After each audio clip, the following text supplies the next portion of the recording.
Parshat Vayeshev. This week's Parsha begins as Jacob settles in Hebron with his 12 sons. His favorite, as you already heard this morning, is the firstborn of his beloved Rachel, who died bearing their second child, Binyamin.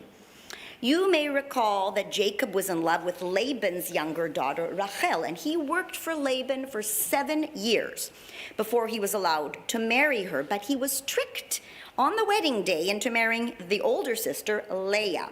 And then he had to work for another 7 years so he could finally wed Rachel. So, when the family settles in Hebron, Joseph is 17 and very confident in himself and his position in the family. His brothers are jealous of the preferential treatment he receives from his father, and such as, for example, the Technicolor dream coat that Jacob makes for him. Joseph relates 2 of his dreams to his brothers that Leslie told us about, which foretell that he is destined to rule over them and increases, of course, their envy and hatred towards him. Shimon and Levi plot to kill him, but the eldest son, Reuven, the firstborn of Leah and the oldest of all the children, suggests that they throw him in a pit instead, intending to come back later to rescue him. While Joseph is in the pit, Judah sells him to a band of passing Ishmaelites. Then the brothers dip Joseph's special Technicolor dream coat into the blood of a goat, show it to the father, and lead him to believe that his beloved son was devoured by a wild beast. Later in the story, Joseph is taken to Egypt and sold to Potiphar, the minister in Pharaoh's slaughterhouses.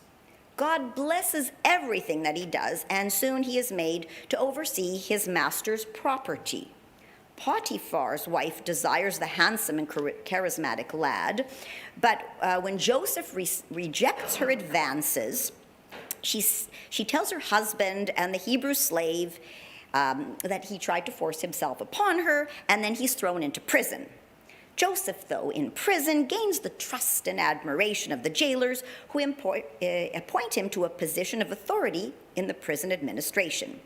In prison, he's highly regarded for his ability to interpret dreams, which ultimately leads to his liberation from captivity and rise to power as Pharaoh's counsel. Joseph ultimately matures from the Joseph we knew when he was with his brothers. He matures from these hair-raising experiences and becomes a successful member of the court. His self-confidence and good judgment thrust him into the spotlight and enable him to shine. All of the praise and love that were showered upon him in his youth certainly empowered him, giving him the strength to succeed despite the hardships he encountered on his journey. But what really interested me in the Parsha was the story of Reuven. I've told you about Joseph as a contrast. Reuven, Jacob's eldest son, who never received this kind of nurturing and recognition, the firstborn of Leah, the woman Jacob never wanted, he bears the brunt of Jacob's disdain and worse, indifference. Lord Rabbi Jonathan Sacks says of him, Reuven is the leader who might have been but never was. He was Jacob's firstborn. Jacob said of him on his deathbed, Reuven, you are my firstborn, my might, the first sign of my strength, excelling in honor, excelling in power.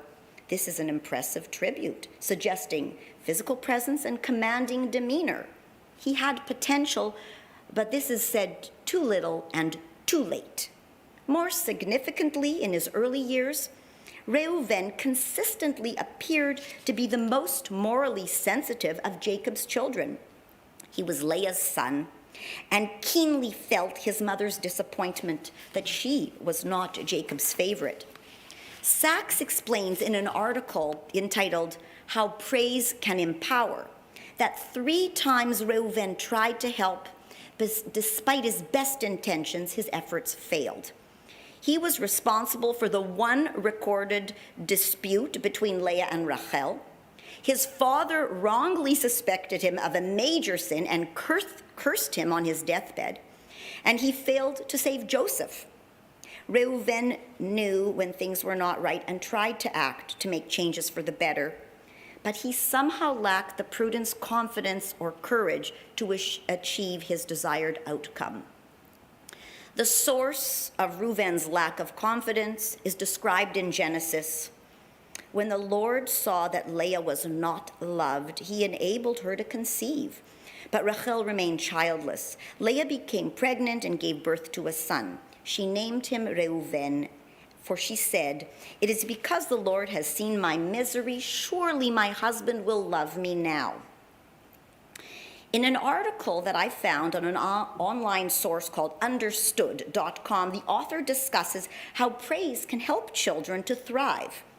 Praise can have a powerful effect on kids. It can empower and motivate them to keep trying hard, and it can fuel them to find strategies to overcome challenges in the way that it fueled Joseph. Other online sources reinforce what the Torah has been teaching us for thousands of years. For example, Ramblings of the Titanium Dawn. This is another website I found. Explorations of consciousness, reality, creation, mindfulness, and other matters. Describes the effects of praise on individuals. When you do a thing, and you do it well, receiving praise feels amazing. It is incredibly empowering, and it serves as an affirmation of the choices you make along the way. For whatever reason, our modern society eschews praise. We have an almost surreal talent for criticism. When it comes to praise, we display something of an aversion to it. Are we moving too fast to take the time to tell people that we appreciate them? Do we shy away from something we regard as fluff? I discussed the phenomenon with my teenage daughter. I always like to get her take on my Divrei Torah to see how someone of another generation feels about our ancient wisdom. She felt that the topic was totally relevant, and she told me about an experiment she had at school where two groups of plants were used to test the power of praise. Plants, like growing things. So one group, the group that flourished, received praise and words of love and tenderness for a period of a few weeks. I'm talking about plants here, okay? The other group of plants was criticized or ignored. Needless to say, the second group of plants withered, dried out, and eventually died. Gets you thinking, right? Don't forget to water your plants. Each of us has the power to uplift and motivate those around us, our friends, our co-workers, partners, and children, and those in our care. It's not enough to pay people or tend to their physical needs. Let's look at the well-known hierarchy of needs that was created by Maslow. Maslow's hierarchy of needs is an idea in psychology proposed by American psychologist Abraham Maslow in his 1943 paper, A Theory of Human Motivation. Are you feeling demotivated right now? Maslow's hierarchy of needs is displayed like a pyramid, with the most fundamental needs at the bottom while the highest are at the top. The bottom represents physiological needs, while the top represents things like self-actualization.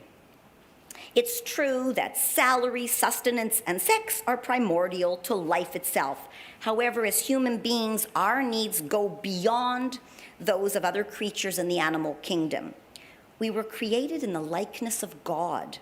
We think, we can be creative, we need love, and have the power to move the universe if we are nurtured and motivated. Motivation happens at the highest level of Maslow's pyramid, where self-actualization takes place. In each and every one of us, if we each take the time to give a word of praise and encouragement to those around us, children, co-workers, partners, even the pizza delivery guy. It's true. I mean, they go out in the cold. We will have fulfilled a huge mitzvah and launched a ripple effect that could change the world for the better. In the words of Rabbi Jonathan Sacks, Lord Rabbi Jonathan Sacks, people need encouragement if they are to lead. It is fascinating to contrast the hesitant Reuven with the confident, even overconfident Joseph, who was loved and favored by his father. If we want our children to have the confidence to act, when action is needed, then we have to empower, encourage, and praise them. To conclude, I would like to say to you all how grateful I am for you, for coming here today, and for those of you who are online, that you support and care for our community. May you go from strength to strength. Shalom, Shabbat Shalom.